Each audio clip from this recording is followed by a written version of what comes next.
வணக்கமே நிலைய தலைமுறையே, மாறுவோம் மாற்றுவோம். நாம் இன்று பார்க்கவிருப்பது நீட் தேர்வுத்தாள் கசிவு காரணமாக மாணவர்களால் இடம்பெற்ற போராட்டம். அப்போராட்டத்தை உள்ளூர் அரசியல் கட்சிகள் தங்களுக்கு சாதகமாக எவ்வாறு மடைமாற்றினார்கள்.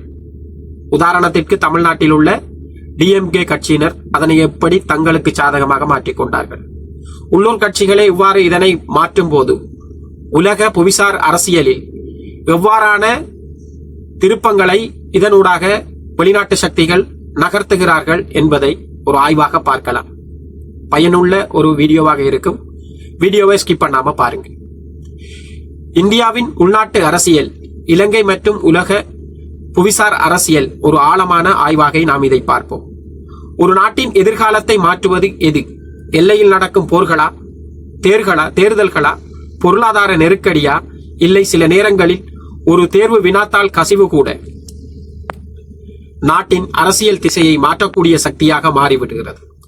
2026ஆம் ஆண்டு இந்தியாவில் நடந்த நீட் வினாத்தாள் கசிவு முதலில் ஒரு கல்வி ஊழலாகவே பார்க்கப்பட்டது. ஆனால் சில வாரங்களிலேயே அது கோடிக்கணக்கான மாணவர்களின் எதிர்கால, அரசின் நம்பகத்தன்மை, கல்வி அமைப்பின் நேர்மை, இறுதியில் மத்திய அரசின் அரசியல் நிலைத்தன்மையை ஆகிய அனைத்தையும் கேள்விக்குள்ளாக்கிய தேசிய நெருக்கடியாக மாறியது. டெல்லியில் ஜந்தர் மந்தரில் ஆரம்பித்த மாணவர்களின் குரல் பின்னர் இந்தியாவில் பல மாநிலங்களிலும் எதிரொலிக்க தொடங்கியது. பல்வேறு மாணவர் அமைப்புகள் தெருக்களில் இறங்கின. கோக்ரோச் ஜனதா பார்ட்டி, சிஜேபி என அழைக்கப்பட்ட அரசியல் இயக்கமும் இந்த போராட்டத்தில் குறிப்பிடத்தக்க பங்கை வகித்ததாக பல ஊடகங்கள் செய்தி வெளியிட்டன. அந்த இயக்கத்தின் நிறுவனர் அப்ஜித் தீப்கே உள்ளிட்டோரின் உரைகள் மாணவர்களின் கோபத்தை தேசிய விவாதமாக மாற்றின. பிரபல கல்வி சீர்திருத்தவாதி சோனம் வாங்சுக் போராட்டத்தில் இணைந்ததும் இது ஒரு தேர்வு முறைகேடு என்ற எல்லையை தாண்டி இந்திய இளைஞர்களின் எதிர்காலம் குறித்து எழுந்த தேசிய கேள்வியாக மாறியது. தொடர்ந்து அதிகரித்த அரசியல் அழுத்தம், நாடாளுமன்ற விவாதங்கள், எதிர்க்கட்சிகளின் விமர்சனங்கள் மற்றும் மாணவர் இயக்கங்களின் தீவிரம் ஆகியவற்றின் பின்னணியில் மத்திய கல்வி அமைச்சர் தர்மேந்திர பிரதான் பதவியை ராஜினாமா செய்தார். ஆனால் இங்கே ஒரு பெரிய கேள்வி எழுகிறது. இந்த கதை உண்மையில் நீட் பற்றியதா, அல்லது இந்த கதை இந்தியா என்ற நாட்டின் உள்நாட்டு நிலைத்தன்மை, அதன் பிராந்திய செல்வாக்கு மற்றும் உலக வல்லரசுகளின் போட்டி பற்றியதா? இதுதான் இந்த ஆவணத்தின் மைய கேள்வி. இந்த காணொளியில் நாம் எந்த சதித்திட்ட கதையையும் சொல்லப் போவதில்லை. அதே நேரத்தில் உலக அரசியலில் நிகழும் அதிகார போட்டிகளையும் புறக்கணிக்கப் போவதில்லை. சர்வதேச அரசியல் அடிக்கடி மேற்கோள் காட்டப்படும் ஒரு கருத்து உள்ளது. நாடுகளுக்கு நிரந்தர நண்பர்களும் இல்லை, நிரந்தர எதிரிகளும் இல்லை. நிரந்தரமாக இருப்பது தேசிய நலன்கள் மட்டுமே. இந்த ஒரு வாக்கியத்தை மனதில் வைத்துக் கொண்டு இந்த முழு ஆய்வையும் கேளுங்கள். ஏனெனில் உலக அரசியலில் எந்த நாடும் மற்றொரு நாட்டின் நலனுக்காக செயற்படுவதில்லை. ஒவ்வொரு முடிவும், ஒவ்வொரு முதலீடும், ஒவ்வொரு இராஜதந்திர பயணமும், ஒவ்வொரு பாதுகாப்பு ஒப்பந்தமும் இறுதியில் அந்த நாட்டின் தேசிய நலனை பாதுகாப்பதற்காகத்தான் அமைகிறது. அப்படியானால் இந்தியா ஏன் உலக வல்லரசுகளின் கவனத்தின் மையமாக இருக்கிறது? ஏன் அமெரிக்கா, சீனா, இந்தியா ஆகிய 3 சக்திகளும் இந்திய பெருங்கடலை சுற்றி தொடர்ந்து தங்கள் செல்வாக்கை அதிகரிக்க முயல்கின்றன? ஏன் இலங்கை என்ற சிறிய தீவு உலக அரசியலில் இவ்வளவு பெரிய முக்கியத்துவம் பெற்றிருக்கிறது? மேலும் இந்தியாவின் உள்நாட்டு அரசியல் நெருக்கடிகள் அதன் வெளிநாட்டு கொள்கை மற்றும் பிராந்திய செல்வாக்கை பாதிக்குமா? இந்த கேள்விகளுக்கான பதிலை தேடுவதற்கு முதலில் நாம் இந்தியாவை ஒரு நாடாக மட்டும் பார்க்கக்கூடாது. அதை உலக வரைபடத்தின் மையத்தில் இருக்கும் ஒரு புவியியல் சக்தியாக பார்க்க வேண்டும். அதிலிருந்துதான் உண்மையான புவிசார் அரசியல் தொடங்குகிறது. இவ்வாறான ஒரு பார்வையை பார்க்கலாம். இந்தியா ஏன் தெற்காசியாவின் மூலோபாய மைய நாடு? ஒரு நாட்டின் வலிமையை அளவிட வேண்டும் என்றால் அதன் மக்கள் தொகையோ, பொருளாதாரத்தையோ, இராணுவத்தின் அளவையோ மட்டும் பார்த்தால் போதாது. அந்த நாடு உலக வரைபடத்தில் எங்கே அமைந்துள்ளது என்பதுதான் பல நேரங்களில் அதன் உண்மையான சக்தியை நிர்ணயிக்கிறது. அதனால் தான் சர்வதேச அரசியல் ஒரு பழமொழி உண்டு. புவியியலை மாற்ற முடியாது, ஆனால் புவியியலே அரசியலை மாற்றிவிடும். இந்தியா அதற்காக மிகச்சிறந்த உதாரணம். உலக வரைபடத்தை ஒருமுறை மனக்கண்ணில் கொண்டு பாருங்கள். மேற்கே அரபிக்கடல், கிழக்கே வங்காள விரிகுடா, தெற்கே உலக வர்த்தகத்தின் உயிர்நாடியாக விளங்கும் இந்திய பெருங்கடல், வடக்கே சீனா, நேபாளம், பூட்டான், மேற்கே பாகிஸ்தான், கிழக்கே மியான்மர். இந்த இடத்தில் அமர்ந்திருக்கும் இந்தியா ஒரு சாதாரண நாடல்ல. அது தெற்காசியாவின் மூலோபாய மைய நாடு. ஏனெனில் இந்தியாவை கடந்து செல்லாமல் தெற்காசியாவில் எந்த பெரிய பாதுகாப்பு முடிவையும் எடுப்பது மிகவும் கடினம். கட்டுப்படுத்த விரும்பும் சக்திக்கும் இந்தியா தேவை. தெற்காசியாவில் பொருளாதார செல்வாக்கை விரிவுபடுத்த விரும்பும் சக்திக்கும் இந்தியா தேவை. சீனாவின் எழுச்சியை சமநிலைப்படுத்த நினைக்கும் நாடுகளுக்கும் இந்தியா தேவை. இதனால் இன்று அமெரிக்காவும் இந்தியாவை முக்கிய பங்காளியாக பார்க்கிறது. அதே நேரத்தில் சீனாவும் இந்தியாவை தனது மிகப்பெரிய பிராந்திய போட்டியாளராக கருதுகிறது. இங்கே ஒரு முக்கியமாக அரசியல் உண்மை இருக்கிறது. உலக வல்லரசுகள் பல நேரங்களில் மற்றொரு நாட்டை நேசிப்பதால் அதனுடன் நட்புறவு வளர்ப்பதில்லை. அதன் நாட்டின் புவியியல் மதிப்பிற்காக நட்புறவை வளர்க்கின்றன. அதனால்தான் இந்தியா இன்று உலக அரசியலில் இவ்வளவு முக்கியமான இடத்தை பெற்றிருக்கிறது. இப்போது மற்றும் ஒரு கேள்வி, இந்தியா ஏன் இவ்வளவு முக்கியமானது? அதற்கான பதில் இந்திய நிலப்பரப்பில் இல்லை, அதன் தெற்கே பறந்து விரிந்துள்ள இந்திய பெருங்கடலில் தான் இருக்கிறது. உலகின் மிக முக்கியமான எரிபொருள் கப்பல்கள், ஆசியா, ஐரோப்பா, ஆப்பிரிக்காவை இணைக்கும் வர்த்தக பாதைகள், மத்திய கிழக்கிலிருந்து வரும் எண்ணெய், கிழக்காசியாவில் செல்லும் சரக்கு கப்பல்கள், இவை அனைத்தும் இந்திய பெருங்கடலை கடந்து செல்கின்றன. இந்த கடல் பாதைகளில் ஏதேனும் பெரிய தடங்கள் ஏற்பட்டால் உலக பொருளாதாரமே அதிர்ச்சியடையும். இதனால் தான் இந்திய பெருங்கடல் ஒரு சாதாரண கடல் அல்ல, இது உலக வர்த்தகத்தின் இதய துடிப்பு. இந்த உண்மையை நூற்றாண்டுகளுக்கு முன்பே உணர்ந்த கடல்சார் மூலோபாய அறிஞர் ஆல்பிரட் தயர் மகான் ஒரு முக்கிய கருத்தை முன்வைத்தார். கடலை கட்டுப்படுத்தும் சக்தி உலக வர்த்தகத்தை கட்டுப்படுத்தும். உலக வர்த்தகத்தை கட்டுப்படுத்தும் சக்தி உலக அரசியலில் செல்வாக்கை பெறும். இன்று இந்திய பெருங்கடல் சுற்றி நடைபெறும் போட்டிகளை பார்க்கும் போது மகானின் அந்த கருத்து இன்னும் உயிருடன் இருப்பதை உணர முடிகிறது. அப்படியானால் இந்திய பெருங்கடலின் மையத்தில் இருக்கும் இலங்கை ஏன் இவ்வளவு முக்கியமானது? ஏன் சீனா துறைமுகங்களில் முதலீடு செய்கிறது? ஏன் அமெரிக்கா தனது இராஜதந்திர ஈடுபாட்டை அதிகரிக்கிறது? ஏன் இந்தியா இலங்கையின் ஒவ்வொரு அரசியல் மாற்றத்தையும் மிகுந்த கவனத்துடன் பார்க்கிறது? இந்த கேள்விகளுக்கான பதிலை புரிந்து கொள்ளாமல் தெற்காசிய ஜியோபாலிட்டிக்ஸை புரிந்து கொள்ள முடியாது. அடுத்த பகுதியாக உலக அரசியல் மிகவும் பிரபலமான ரிம்லாண்ட் கோட்பாடு, ஆஃபென்சிவ் ரியலிசம் மற்றும் அதிகார சமநிலை என்ற சிந்தனைகள் எவ்வாறு இந்தியா, இலங்கை, அமெரிக்கா, சீனா ஆகிய நாடுகளின் நடவடிக்கைகளை விளக்குகின்றன என்பதை ஆழமாக பார்ப்போம்.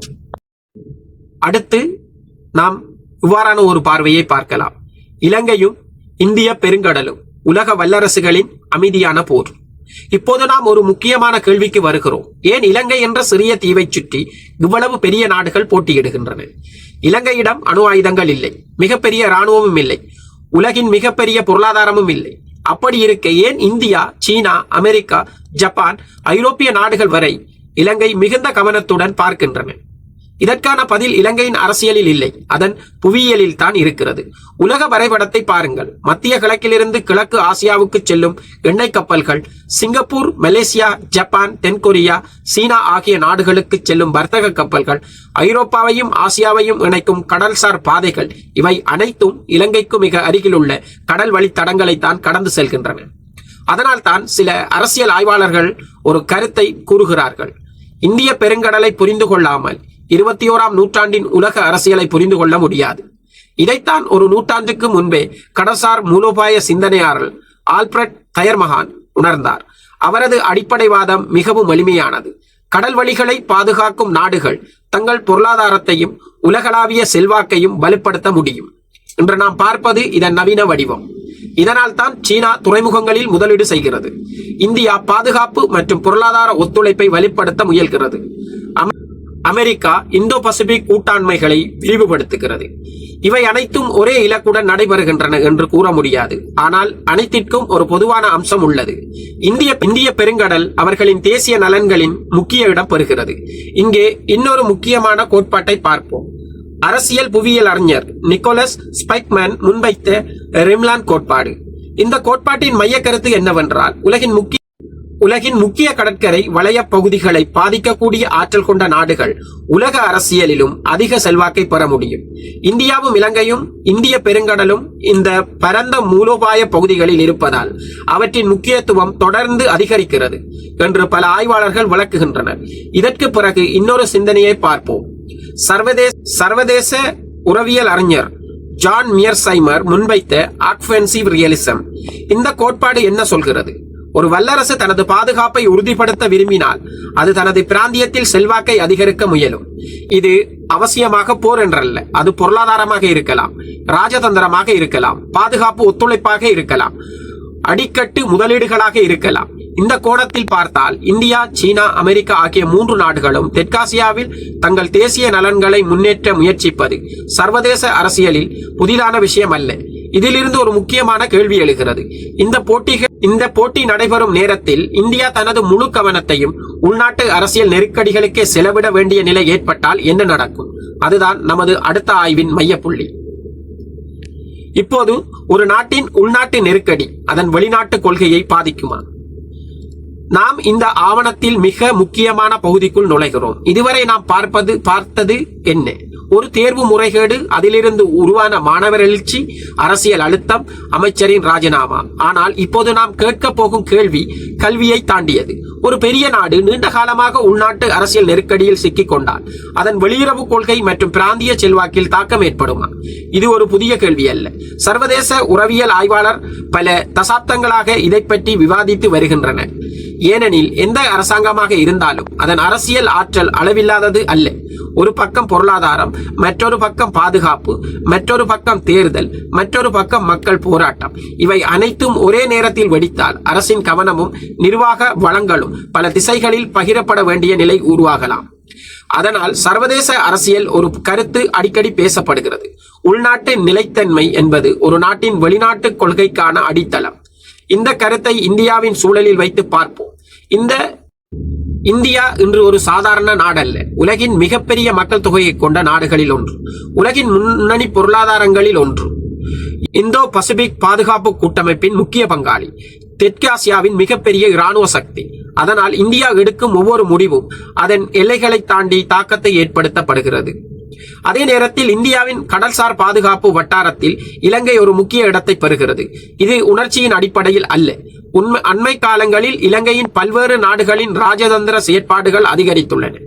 அமெரிக்கா தற்போது பொருளாதார ஒத்துழைப்பை வழங்குகிறது, பாதுகாப்பு கொடுக்கிறது, கடல்சார் பாதுகாப்பு மற்றும் முதலீட்டு வாய்ப்புகள் குறித்து தனது ஈடுபாட்டை முயற்சித்து வருகிறது. சீனா தனது நீண்டகால உட்கட்டமைப்பு முதலீடுகள் மற்றும் பொருளாதார உறவுகளை தொடர்ந்து பராமரிக்கிறது. இந்தியா தனது அண்டை நாடான இலங்கையுடன் பாதுகாப்பு, பொருளாதாரம், ஆற்றல் மற்றும் இணைப்பு திட்டங்களை வலுப்படுத்தி முயல்கிறது. இந்த 3 நாடுகளும் ஒரே காரணத்திற்காக செயல்படுவதில்லை. ஆனால் 3க்கும் ஒரு பொதுவான உண்மை இருக்கிறது. இலங்கை இந்திய பெருங்கடலின் மூலோபாய மையங்களில் ஒன்றாக இருக்கிறது. இதிலிருந்து ஒரு முக்கியமான பகுப்பாய்வு கேள்வி உருவாகிறது. இந்தியா தனது அரசியல் மற்றும் நிர்வாக கவனத்தின் பெரும்பகுதியை உள்நாட்டு பிரச்சனைகளில் செலவிட வேண்டிய நிலை ஏற்பட்டால் இலங்கை போன்ற முக்கிய பிராந்திய விவகாரங்களில் அதே அளவு கவனத்தை தொடர்ந்து செலுத்த முடியுமா? இந்த கேள்விக்கும் எளிய முறையில் ஆம் அல்லது இல்லை என்ற பதில் இல்லை. சில ஆய்வாளர்கள் வலுவான அரச நிறுவனங்கள் இருந்தால் வெளியுறவு கொள்கை தொடர்ந்து இயங்கும் என கூறுகின்றனர். மற்றவர்கள் நீண்டகால உள்நாட்டு அரசியல் நெருக்கடிகள் வெளிநாட்டு கொள்கையின் வேகம் மற்றும் முன்னுரிமைகளில் மாற்றங்களை ஏற்படுத்தக்கூடும் என்று வாதிடுகின்றனர். இதுதான் புவிசார் அரசியல். இங்கே உணர்ச்சிகளுக்கு இடமில்லை. இங்கே நிரந்தர நண்பர்களும் இல்லை, நிரந்தர எதிரிகளும் இல்லை. இங்கே இருப்பது தேசிய நலன்கள் மட்டுமே. அதனால் தான் நீர் போராட்டத்தை வெறும் கல்வி பிரச்சனையாக மட்டும் பார்க்காமல் ஒரு நாட்டின் உள்நாட்டு நிலைத்தன்மை அதன் பிராந்திய பாத்திரத்தை எவ்வாறு பாதிக்கக்கூடும் என்ற பெரிய கேள்வியின் ஒரு பகுதியாகவும் சில ஆய்வாளர்கள் அணுகுகின்றனர். அந்த கேள்விக்கான பதிலை தேடுவதுதான் இந்த ஆவணத்தின் அடுத்த நோக்கம். இந்தியா, இலங்கை மற்றும் தெற்காசியாவின் அடுத்த 10 ஆண்டுகள் எதை நோக்கி நகர்கிறது உலக அரசியல் என்று பார்ப்போம். இப்போது இந்த முழு ஆய்வையும் ஒரு இடத்தில் இணைத்து பார்ப்போம். ஒரு தேர்வு வினாத்தாள் கசிவு, ஒரு மாணவர் எழுச்சி, ஒரு அரசியல் நெருக்கடி, ஒரு அமைச்சரின் ராஜினாமா, இந்த நிகழ்வுகள் அனைத்தும் உள்நாட்டு அரசியலை பாதிக்குமா? ஆனால் ஒரு நாட்டின் உள்நாட்டு அரசியல் என்பது அந்த நாட்டின் எல்லைக்குள் மட்டும் தாக்கத்தை ஏற்படுத்தும் என்று நினைத்தால் அது ஒரு முழுமையான அரசியல் பாடம் அல்ல. உலகம் இன்று ஒன்றோடொன்று இணைக்கப்பட்ட அமைப்பாக மாறிவிட்டது. இந்தியாவின் அரசியல் மாற்றம் இலங்கையை பாதிக்கலாம். இலங்கையின் பாதுகாப்பு முடிவுகள் இந்தியாவின் பாதுகாப்பு கணக்கீடுகளை மாற்றலாம். இந்திய பெருங்கடலில் ஒரு புதிய கடற்படை ஒப்பந்தம் ஆசியாவின் அதிகார சமநிலை பாதிக்கலாம். இதுதான் புவிசார் அரசியல். போது இந்தியா இன்று ஒரு சாதாரண நாடல்ல. அது தெற்காசியாவின் மிகப்பெரிய பொருளாதார சக்தி, மிகப்பெரிய இராணுவ சக்தி, இந்தோ பசிபிக் மூலோபாயத்தின் முக்கிய தூண்களில் ஒன்று. அது தெற்காசியாவின் நிலைத்தன்மையுடன் தொடர்புடையது. அந்த நேரத்தில் இலங்கையும் ஒரு சாதாரண தீவு அல்ல. அது இந்திய பெருங்கடலில் மிக முக்கியமான கடற்சார் பாதைகளுக்கு அருகில் அமைந்துள்ள ஒரு மூலோபாய இடம். இதனால் இந்தியா, சீனா, அமெரிக்கா உள்ளிட்ட பல நாடுகள் இலங்கையுடன் உறவுகளை வலுப்படுத்த முயற்சிப்பது சர்வதேச அரசியலில் இயல்பான ஒரு பகுதியாகும். அண்மை காலங்களில் அமெரிக்கா இலங்கையுடனான தனது இராஜதந்திர மற்றும் பொருளாதார ஈடுபாட்டை அதிகரிக்க முயல்கிறது. இந்தியா தனது பாதுகாப்பு ஆற்றல் மற்றும் இணைப்பு ஒத்துழைப்பை விரிவுபடுத்த முயல்கிறது. சீனா நீண்டகால முதலீடுகளை மற்றும் உட்கட்டமைப்பு திட்டங்கள் மூலம் தனது இருப்பை தொடர்கிறது. இந்த 3 அணுகுமுறைகளும் ஒரே மாதிரியானவை அல்ல, ஆனால் அவை அனைத்தும் ஒரு பொதுவான உண்மையை வெளிப்படுத்துகின்றன. இந்திய பெருங்கடல் உலகின் மிக முக்கியமான மூலோபாய பகுதிகளில் ஒன்றாக மாறியுள்ளது. இங்கே நாம் ஒரு விஷயத்தை மிகவும் தெளிவாக புரிந்து கொள்ள வேண்டும். இந்த ஆய்வை எந்த சதித்திட்டத்தையும் நிரூபிக்க முயற்சிப்பதில்லை. நீட் போராட்டத்தை அல்லது வேறு எந்த உள்நாட்டு நிகழ்வும் வெளிநாட்டு சக்திகளால் திட்டமிடப்பட்டது என்று இந்த ஆய்வு கூறவில்லை. அத்தகைய கூற்றுக்களுக்கும் உறுதியான பொதுவெளி ஆதாரங்கள் தேவை. ஆனால் ஒரு உண்மையை மறுக்க முடியாது. உள்நாட்டு அரசியல் மாற்றங்கள் ஒரு நாட்டின் வெளியுறவு கொள்கை முன்னுரிமைகளையும் அதன் பிராந்திய கவனத்தையும் பாதிக்கக்கூடும் என்பது சர்வதேச உறவில் ஆய்வுகளில் தொடர்ந்து விவாதிக்கப்படும் ஒரு கருத்தாகும். அதனால்தான் ஒரு குடிமக்களாகிய நாம் கல்வி, நிர்வாக, ஊழல், வெளிநாட்டு கொள்கை, பாதுகாப்பு ஆகியவற்றை தனித்தனி பெட்டிகளில் வைத்து பார்க்கக்கூடாது. அவை ஒன்றுடன் ஒன்று இணைந்துள்ளன. ஒரு தேர்வு முறைகேடு மாணவர்களின் எதிர்காலத்தை மட்டுமல்ல, ஒரு அரசியல் மீதான நம்பிக்கையையும் சோதிக்கலாம். ஒரு அரசியல் நெருக்கடி தேர்தல் முறிவுகளை மட்டுமல்ல, ஒரு நாட்டின் வெளிநாட்டு முன்னுரிமைகளையும் மாற்றக்கூடும். அதனால்தான் புவிசார் அரசியல் என்பது வரைபடங்களை படிப்பது மட்டுமல்ல, நாடுகளின் முடிவுகள் எவ்வாறு ஒன்றோடொன்று பின்னி பிணைந்துள்ளன என்பதை புரிந்து கொள்வதுதான் புவிசார் அரசியல். இந்த காணொலியின் முடிவில் நாம் உங்களிடம் ஒரு கேள்வியை மட்டும் விட்டுச் செல்கின்றேன். அடுத்த 10 ஆண்டுகளில் இந்தியா தனது உள்நாட்டு நிலைத்தன்மையையும் பொருளாதார வளர்ச்சியையும் பிராந்திய தலைமைத்துவத்தையும் ஒரே நேரத்தில் தக்க வைத்துக் கொள்ள முடியுமா? அல்லது தெற்காசியாவில் அதிகார சமநிலை ஒரு புதிய திசையை நோக்கி நகர்கிறதா? இந்த கேள்விகளுக்கான பதிலை காலம்தான் சொல்லும். ஆனால் ஒரு விஷயம் மட்டும் உறுதி. உலக அரசியலை புரிந்து கொள்ள விரும்பினால் செய்திகளை மட்டும் படிக்காதீர்கள். செய்திகளுக்கு பின்னால் இயங்கும் புவியியலையும் அதிகார சமநிலையையும் தேசிய நலன்களையும் புரிந்து கொள்ளுங்கள். அப்போதுதான் ஒவ்வொரு நிகழ்வையும் தனித்தனியாக அல்லது ஒரு பெரிய உலக அரசியல் சதுரங்க பலகையின் நகர்வுகளாக பார்க்க தொடங்குவீர்கள். நன்றி. மீண்டும் ஒரு புதிய வரலாற்று மற்றும் புவிசார் அரசியல் ஆய்வில் சந்திப்போம். இந்த காணொளி உங்களுக்கு பிடிச்சிருந்தா நண்பர்களுக்கு ஷேர் பண்ணுங்க, கமெண்ட் பண்ணுங்க, லைக் பண்ணுங்க, என்னோட சேனலை சப்ஸ்கிரைப் பண்ணுங்க. நன்றி, வணக்கம். மீண்டும் சந்திப்போம்.